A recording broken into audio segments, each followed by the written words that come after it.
Баршаңызға сәлем, менің каналыма қош келдіңіздер. Сіздермен бірге Айгерім. Бүгін біз ең оңай қарапайым тәсілде шоколадный торт дайындайтын боламыз. Ол үшін жұмыртқамыз бен қантымызды жақсылап миксерлеп аламыз.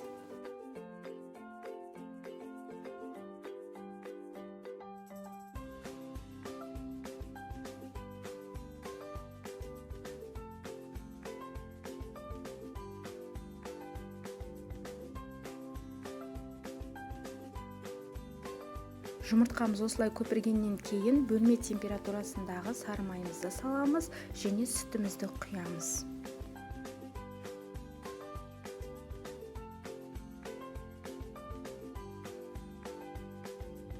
Енді құрғақ ингредиенттеріміз саламыз. Ол разрыхлитель және ванилин, какао, ұн. Ұнды үткіштен өткізіп қосқандарыңыз дұрыс. Сонда жаңағы тортымыз жақсы көтерілетін болады.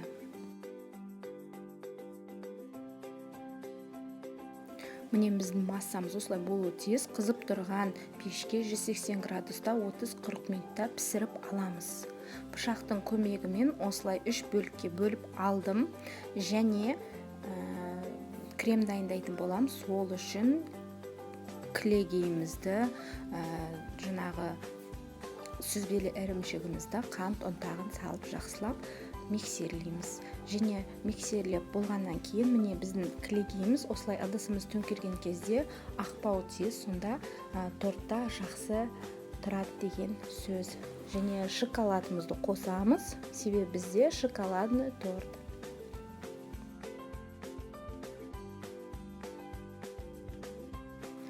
Торт салатын ыдысымызды алып, астына міне кішкене крем жағып жібереміз, өйткені тортымыз жылжып кетпес үшін. Және нан қоямыз, сонан соң крем жағамыз.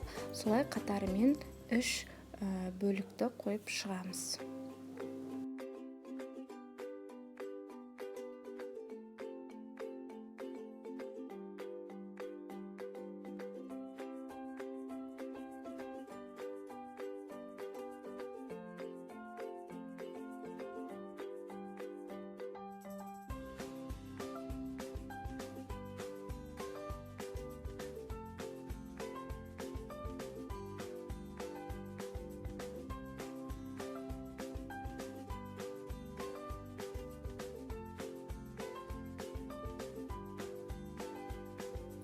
Мен де нанымыздан қалған қамырларымды осылай блендерға салып, өткізіп алдым. Осылай торттың бетін, жанын әсемдейтін боламын.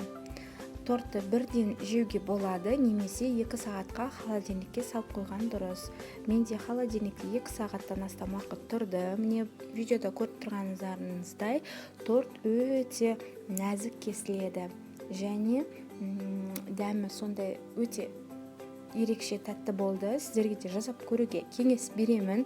Өте оңай, қарапайым. Лайк басып тіркелуді ұмытпаңыздар. Баршаңызға ас болсын.